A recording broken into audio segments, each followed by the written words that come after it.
Bonjour, Monsieur Samalou Condé, Monsieur le Premier ministre. Nos sincères félicitations à l'occasion de votre nomination à la tête de ce gouvernement que vous voulez que ce soit un gouvernement de guerriers. Je viens vous parler au nom des amis de la diaspora, parce que parmi nous, il y a des guerriers. Eh bien, Monsieur le Premier ministre, je vais vous présenter une série de propositions qui, je le sais, trouveront un écho dans votre intelligence et dans votre esprit, car vous comprendrez vers quel point de vue nous comptons vous amener ce soir.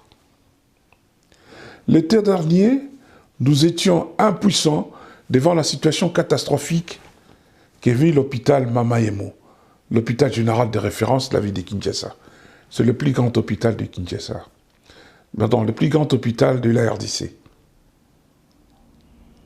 Cet hôpital a vu naître beaucoup de bébés. Cet hôpital a vu des gens mourir, c'est vrai.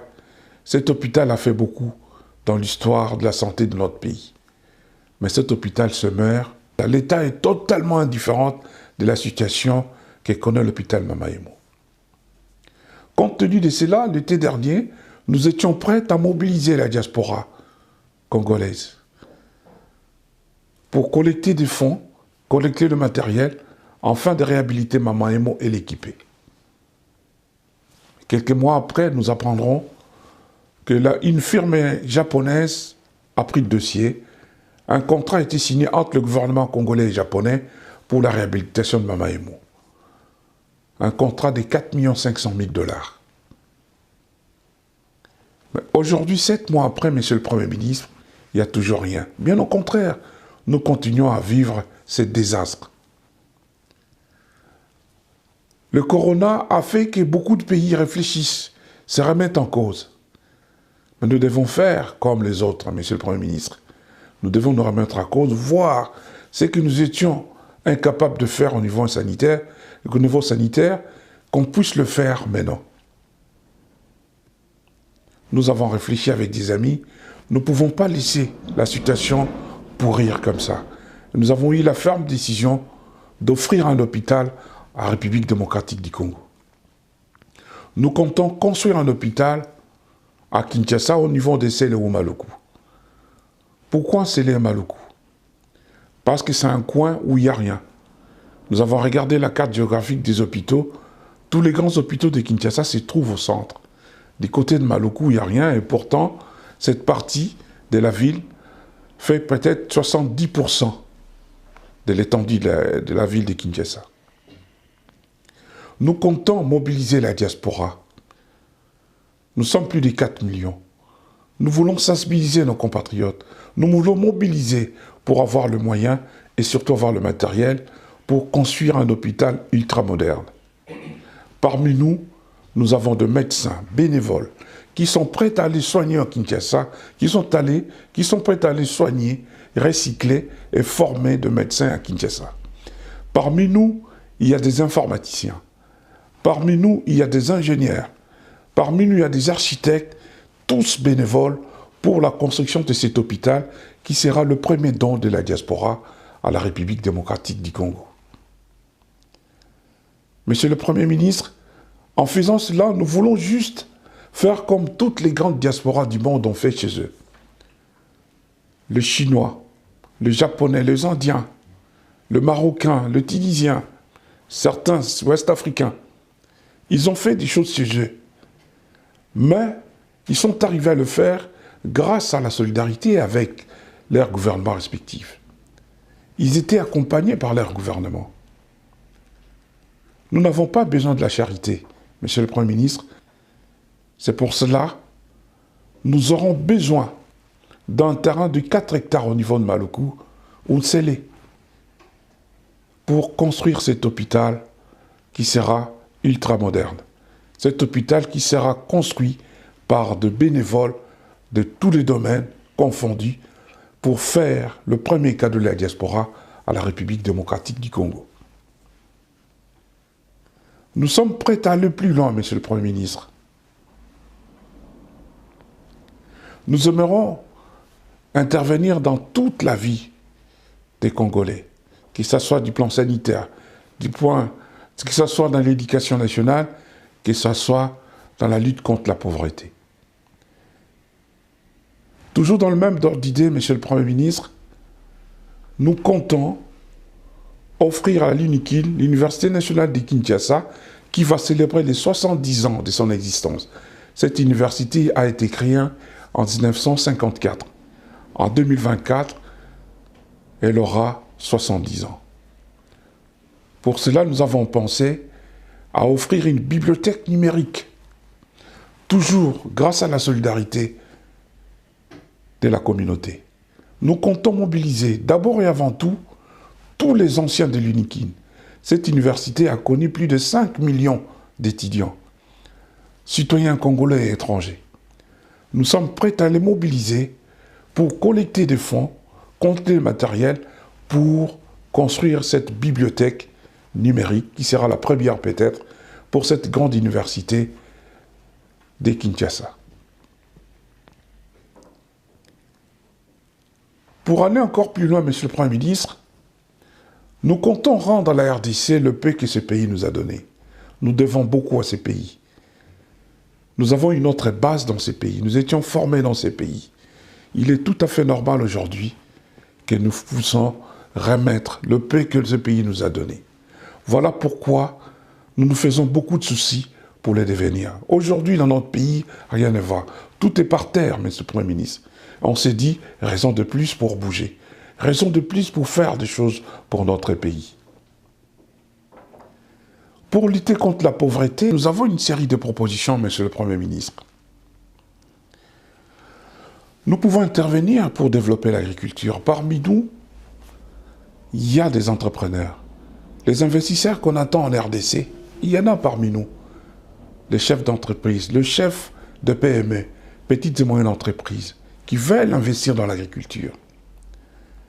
Pour développer l'agriculture. Mais, Monsieur le Premier ministre, quand nous achetons des machines ici, quand nous achetons des usines qu'on démonte ici pour aller l'installer au Congo, mais quand on arrive à Matadi et Boma, la douane, quand j'achète quelque chose à 3 000 ou 4 000 euros, j'arrive à Kinshasa, on me demande, à Matadi ou Boma, on me demande 10 000 euros. Ça décourage, ça ne donne pas envie d'investir. Parmi nos propositions, il y a la lutte contre cet excès des tarifs. Monsieur le Premier ministre, il fallait réformer la douane. C'est un véritable frein. Ce n'est pas normal, 60 ans après l'indépendance, le gouvernement compte encore sur la douane. Nous devons être très forts en exportation, pas en importation. Mais donnons-nous envie d'importer pour développer l'intérieur qui va nous permettre dans une deuxième phase d'exporter. La douane est trop chère pour rien. Plus la douane est trop chère, plus ça décourage les investisseurs. Nous vous proposons de voir ces dossiers. Durant vos 100 premiers jours, 100 premiers jours de votre prise de pouvoir, faites assez que ces dossiers de la douane reviennent. Donnez-nous envie d'investir chez nous, de lutter contre la pauvreté, de lutter contre le chômage. Une autre piste pour avoir l'argent pour lutter contre le chômage. Nous vous proposons d'organiser une table ronde qui mettra tout autour le gouvernement, les sociétés qui envoient l'argent au Congo, ces sociétés de transfert de fonds, Western Union, MoneyGram, RIA et les autres sociétés qui sont encore clandestines qu'il faut dénoncer. Monsieur le Premier ministre, mettez-nous ensemble, qu'on parle. Comment nous pouvons faire? Nous pouvons fouiller, bêcher, laisser nulle part où la main passe et repasse, comme disait La Fontaine, voir comment nous pouvons récupérer même des centimes dans ces transferts pour financer certains projets ici à la diaspora et sur place à Kinshasa. Nous envoyons plus de 2 milliards de dollars par an. Comment expliquer cet argent n'a pas d'impact direct sur la vie de tous les jours? Monsieur le Premier ministre, c'est un dossier sérieux. Le vrai changement, c'est dans ce genre de dossier, Monsieur le Premier ministre. Une autre proposition, un non moindre, nous nous étonnons comment, quand nous allons au Congo, nous qui sommes naturalisés, nous sommes belges, nous sommes américains, nous sommes français, mais nous sommes d'origine congolaise. Mais quand nous allons chez nous, nous payons le visa, 85 $ à l'entrée. Si nous arrivons, puisque les Congolais se déplacent beaucoup, ça arrive de faire plus d'1 million de Congolais visitent leur pays. Si vous faites 85 $ fois 1 million, ça fait 85 millions de dollars. Monsieur le Premier ministre, où va cet argent? Où va cet argent, Monsieur le Premier ministre? Nous vous suggérons que cet argent soit partagé parmi les services. Pourquoi une partie de cet argent ne servira pas pour lutter contre la pauvreté? Financer certains projets. Ici en Europe, nous avons des projets. À Kinshasa, au Congo, il y a des projets. Cet argent peut servir à construire des universités, des écoles, même des hôpitaux.